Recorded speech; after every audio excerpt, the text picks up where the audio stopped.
Okay, YouTube. I've had a couple emails. Some guys were asking me about these pipes, and I think I'm just going to make a video here, real quick, showing you what you would need if you want to make one yourself. I mean, these aren't that hard if you have basic skills and some basic tools. So let's go over some of the tools here. You're going to need a hacksaw. Okay. Need a Dremel. Tungsten carbide seems to work the best. You can use a file, but it's going to take you a lot longer. And you're going to need a drill and a center drill. Okay? So those are the basic tools. Alrighty? So you can go to your local hardware store and pick up this tubing. Okay? Make sure that's showing up. And what I'm doing is I'm just making a blanks right now. So what you're going to do is you're going to take your scale, okay, and just rough measure, take your cover off your saw, and just rough measure from your outlet to the end of the muffler. Just a rough estimate. Now you can make it shorter if you want, or if you want to make it a little bit longer, you can make it whatever you want. But I pretty much go the same length of the muffler. So we're just going to go 6-inch here. All right. So we mark the material. You go over, put this in a vise, and you'd cut that off. So that'd be your blank there. Okay. Now you got that done. Okay. The next thing you want to do is you got to get another piece of steel here, plate steel, and you have to cut that. Cut this to go over this hole here, or the square tubing. That's going to be welded onto there. Okay? That's the second part of it. Then, depending on where you want your outlets, I usually mark them about a 1/2 inch or so from the end. You're going to take your center drill, flip it over, center drill, okay? And then take your drill and pop a hole in there. A 1/2 inch drill seems to work pretty good, okay? Then, what you're going to do is you're going to take this material here. This is 7/8 round stock.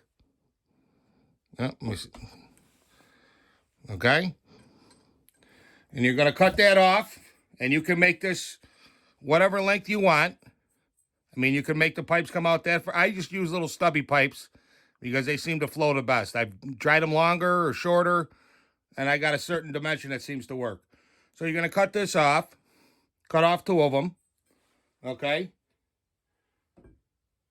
Then you're going to go in here and you're going to measure this pipe onto here.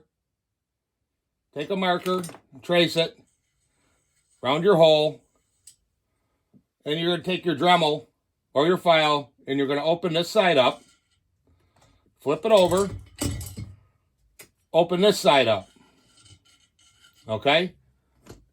And then you're going to weld your tubes on. And when you get to that point, you should have this, what I call a blank.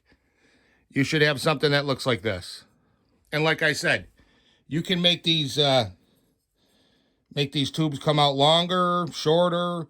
You can change the angle on them, whatever you want. But that's what you should have here. So that takes you to this point. Okay? Now, what you have to do is you got to make the flange, okay? And I use this material here. I think this is, I've got between a 100,000ths and an 1/8 inch, 0.100 to 0.125 for your flange.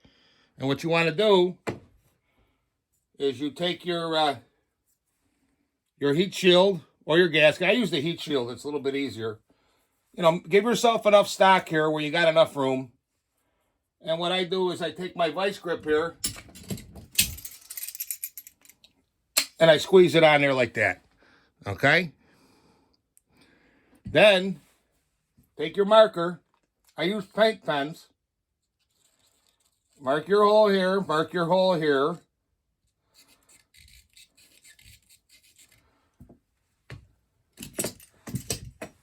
And you should have something like this. Okay, that's for a 562. Now, you want to try and get these holes when you drill them as close as possible. You're always going to have to do a little hand filing after you make this. When you weld, sometimes it sucks up a little bit, and so you get the hole. You drill a little bit bigger than what your bolt is, maybe 10, 15 thousandths. But there's always a little bit of hand filing. You go in there and you kind of file it to suit.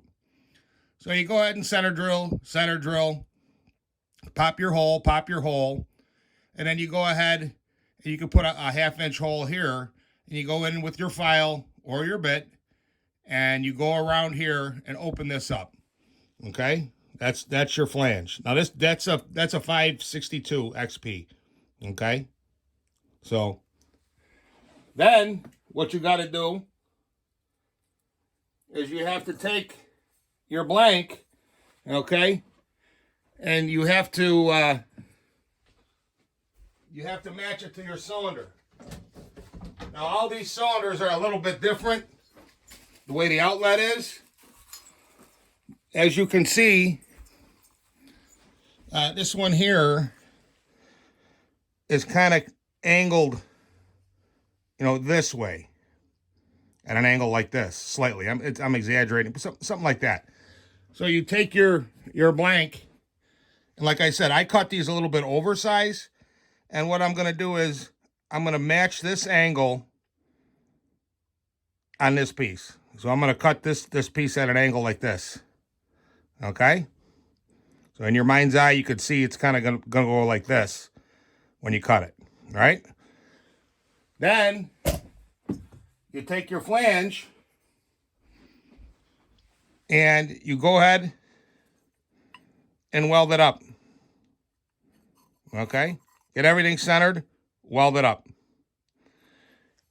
And like I said, you're going to have to cut this to suit. Sometimes the cylinders you have for the brake, the chain brake, or you have embosses or whatever sticking out the side of the saw. You're going to have to cut this, to suit what you need. And when you're finished, you should have something that looks like this. That's ready to pretty much bolt right up to your saw. Now I'm using socket head cap screws. You got to kind of spin them down a little bit because it's on this saw. It's pretty tight between the metal and the flange.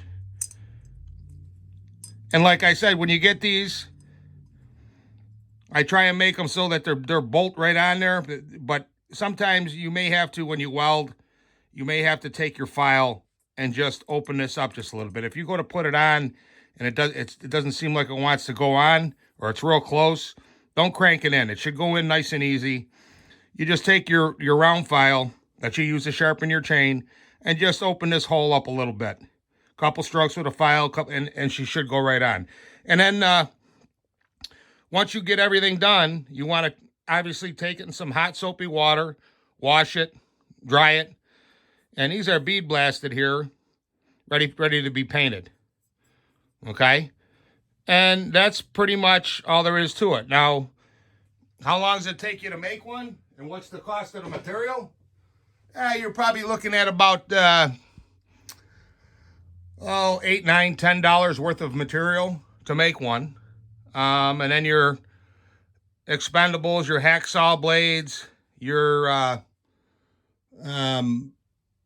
Dremel bits and all that. So maybe it's like, I don't know, all done $12, $15 worth of expendables to make these.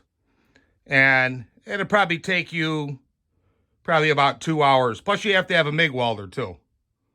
Or you could TIG weld it, but I MIG weld them. So you're looking at about, say, $12 to $15 worth of material in about 2 hours worth of time. So I'm trying to bring, I got these $75 plus the ride, but I'm trying to come up with some ways where I can make them maybe a little bit cheaper. Or, you know, like I said, I make this video and you guys can make them yourself. How do they work? On the 562, they work marvelous. They're fantastic. I would say that for my testing, over a can muffler with a dual ports, you're going to get 5, 8%, 10% more cutting speed by using one of these pipes over a can muffler. And they are going to be a little louder. And if you want, if you're worried about starting a fire, now these, when they're on your saw, these are pretty much shooting out. And again, you can change these angles, whatever you want to suit. But if you want, there's enough nub here, you can put on a spark screen. No, and some guys have asked me, well, could you make them with a spark screen? Yeah, I could. It's no problem. So then you'd be approved. And you're not really going to really have to worry about starting a fire. And if you turn the saw this way, if you're got a wrap handle, okay, you're not going to, the exhaust is going to be blowing away. Conversely, using it conventionally, the exhaust is going to be blowing away. And you should be good to go. These should fit just about any saw. Okay, well, I hope that helps answer some questions. And Merry Christmas, everyone.